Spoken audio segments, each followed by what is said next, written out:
nakakasubaybay dana ipaprobahin nga mga Before I continue, ilustro diha kuan some Senado. of my colleagues would like to make sure Bisang masugad lahin ni may nato sa kalabutan ni kay no longer than 2 minutes. mga Please. Filipino citizen kita. Let me acknowledge also the arrival of Senator Bamakin. May tungkol dito Any one of my colleagues who want to... itong corruption sa atong government. First one to write. 2 minutes, sir. Thank you. 1 minute lang, Mr. Chairman. Thank you, Mr. Chairman. Mr. Chairman, good morning. Good morning, everyone, our resource persons. Good morning po. I just would like to quote the very famous impression made by our majority leader, Senator Joel Villanueva. At according to him, na kung itong ating flood control funds, no? Pondo that dedicated to flood control divided by the number of days in 1 year, which is 365 days, it will amount to 1 billion pesos per day government expenditure dedicated to flood control projects only.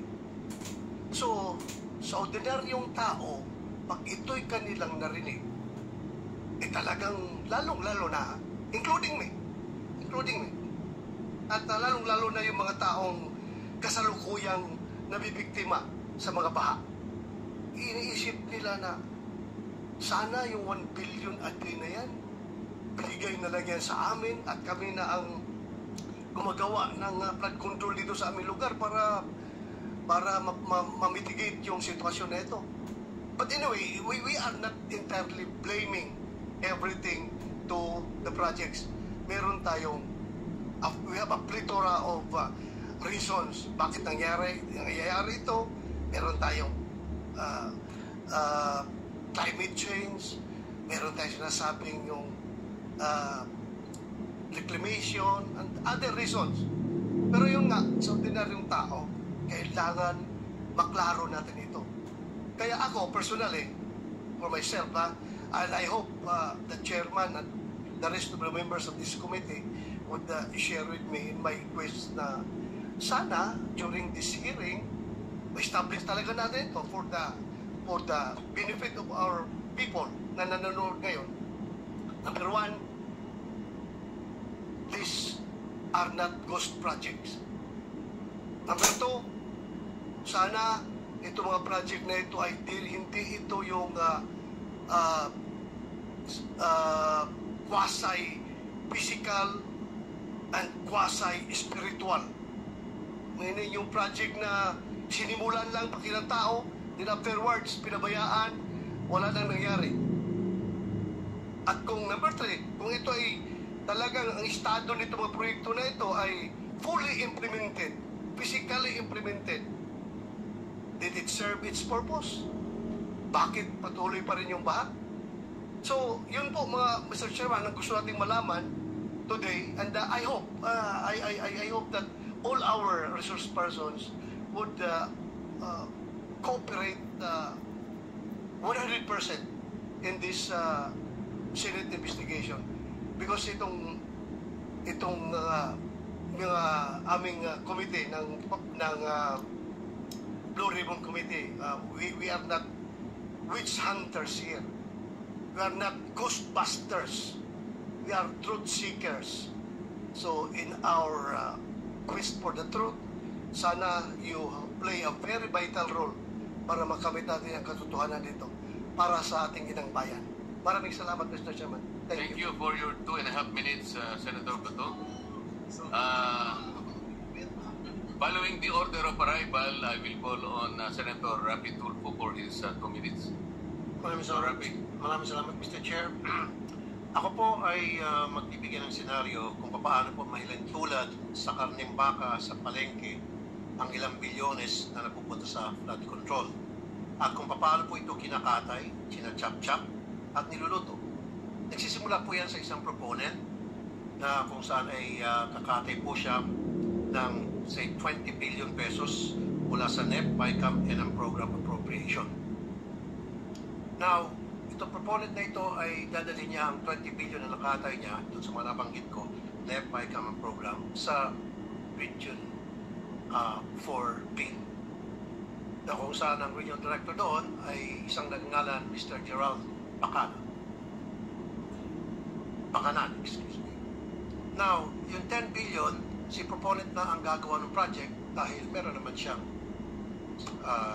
kumpanya na nagkukontrata. So, ibig sabihin siya po isang kontrata. So, hindi na po natin malaman kung magkano eksakto ang kanyang kikitain doon sa 10 billion. Pero, ang estimate po, abot ng 60% kita niya, 40% na lang mapupunta sa project. Ano mangyari po doon sa 10 billion na titira? Siyempre, kukunin po yun Mr. Pakanan. At yung 5 billion, si Mr. Pakanan na po ang gagawa ng project dahil meron din po siyang sariling kumpanya na nangungontrata. And of course, doon sa 5 billion niya, magbibigay siya ng 28% SOP sa proponent. Now, anong mangyari doon sa 5 billion na natitira? Yun po ay bibigay ni Mr. Pakanan sa kanyang mga kaibigang kontraktor. And of course, again, si proponent kikita po ng 28%. Si Mr. Pakanan kikita ng 18%. Yung mga kontraktor, of course, kikita ninyo 30%. Alisin po natin dyan yung 7% para sa tax at BIR of PAT. At meron pa pong 3.5% para sa tinatawag na EAO, Engineering and Administrative Overhead. Kasama po dyan Pizza Awards Committee at kung ano pa. So 3.5%. I-add nyo po yan total 86.5%. Magkano lang po napupunta sa project? 13.5%. Ganun po yung kalokohang nangyayari dyan sa Region 4B. Now, hindi na lang Mr. Chairman, 40% ang ibinabayad agad sa mga contractor at kay proponent kahit hindi pa po tapos ang project o kahit hindi pa gawa ang project at gagawa po sila ng mga fake accomplishment report, dinodoktor. Yan po yung example lamang kung paano po binabalasubas ang pera para sa flood control na dapat po ay imbestigahan ng committee ito sa susunod po ng mga hearing. By the way, isang Ryan Altea ang nagpakilala dito kay Mr. Gerald Pakanan doon sa isang proponent. So, ibig sabihin ito, si Mr. Altea ay well connected na ngayon po ay na-promote pa. Daming kalokong ginagawa, na-promote at siya po ngayon ay isang direktor sa main office. Maraming salamat, Mr. Chair. Thank you, Senator Tulfo. For the record, that's 3 minutes. Oh,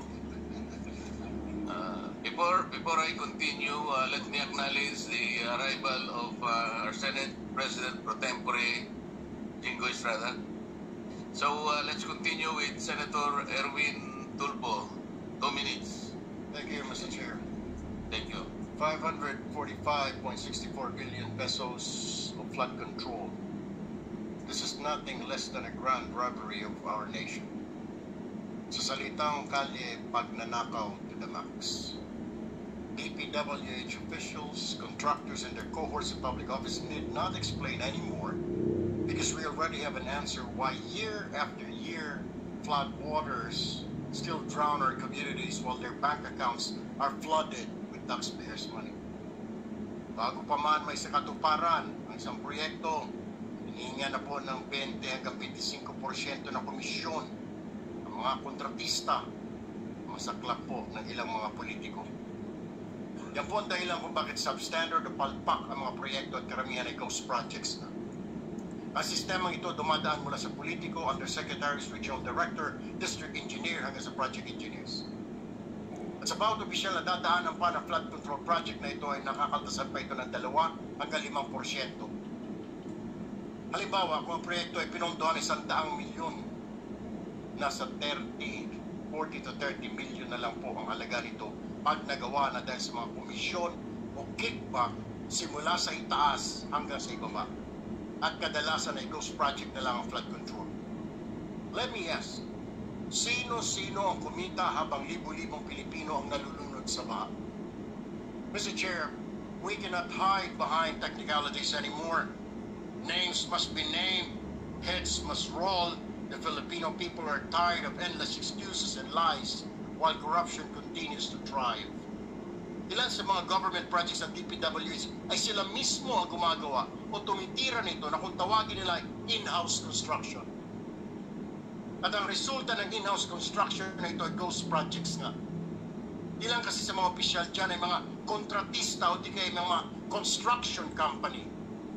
Ito ang dahilan kung bakit napakaraming mga bilyonaryo at bilyonarya sa DPWH na nagmamayari ng eroplano, daan-daang milyong halaga ng mansion sa Pamahangis Division sa Metro Manila. May kasama pa pong kasino at kapag natalo sa kasino o sa sabong, hindi niya nararamdaman kahit milyon ang talo. This committee, Mr. Chair, must not only expose the truth but also ensure that those guilty are punished, whether they are past or present officials, contractors or protectors in higher office. Kung may nakinabang dito, hindi po ang bayan, kundi ang mga magnanakaw sa pamahalaan. And today, this Blue Ribbon Committee, Mr. Chair, shall make sure that this is the day of reckoning. Tamaan na po ang tamaan, kaibigan, kasamahan, kamag-anak o matataas na opisyal. Justice must be served. Maraming salamat, Mr. Chair. Thank you, Senator Erwin. Sabi mo, names must be named. Sinabi mo na yung mga pangalan ng mga politiko eh. Pero may oras ka pa naman, maya-maya ng konti. Kung may listahan ka dyan, banggitin na natin lahat ang mga dapat banggitin.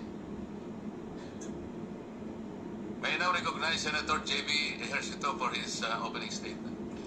Thank you, Mr. Chair. This will be very brief. Of course, you would want to start with the questions already and seek clarification already. Sa nakikita ko po, Mr. Chair, pag-usapan na po, nabanggit niyo po na 350 billion ang taon-taong budget, pero parang hindi po natin nakikita. We cannot fight nature, but in yung pong mga flood control projects, dapat sa lalong madaling panahon dapat na ilalabas ka agad ng tubig. Yun po ang importante. Ang katanungan ko lang po, doon sa 350 billion, saan po ba ito napupunta? Yun ang gusto natin malaman. Nasusunod ba yung master plan kung mayroon mo ba? Pero simple lang po ang aking analysis, Mr. Chair, sa 350 billion. Nabanggit ninyo kanina, yung flood-prone provinces, areas, may mismatch po kung saan napupunta yung bulk ng mga proyekto na flood control. Napaka-importante ang mga, at least paminsan-minsan nakakapag-watch tayo ng ganito dahil tayo ay mga leaders na mayroon tayong alam. Ito, investigation lang kanila. Investigation, puro sa investigation. Dapat pag-usapan lang ang idea or ideas na paano talaga masusugpo. Kasali dyan, kung maaari lang, talagang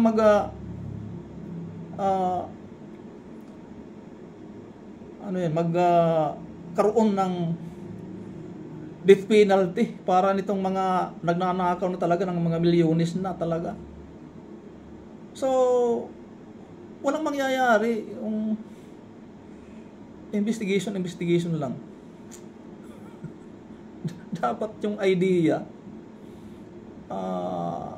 sampaan talaga ng kaso. Idemanda ang mga tao, mga involved dyan. At magkaroon ng mabilis ng mga paglilitis. So, speaking ideas, na alala ko yung sinabi ni Eleanor Roosevelt, yung asawa ng naging presidente sa Amerika. Na sinabi niya, great minds discuss ideas. Mga kaibigan, mga kapatid, at tayong mga lingkod ng Diyos, lalo na yung magsasabi na Hindi na kailangan ito, hindi na natin kailangan mga ganitong mga topic, mga ganitong mga bagay-bagay. Nandito pa tayo sa libutan. Ang bawat leader ay kailangan natin magkaroon ng kaalaman at hindi tayo magiging out of place. Kailangan natin makakakunik sa mga tao. So, papatuloy ko saglit lang.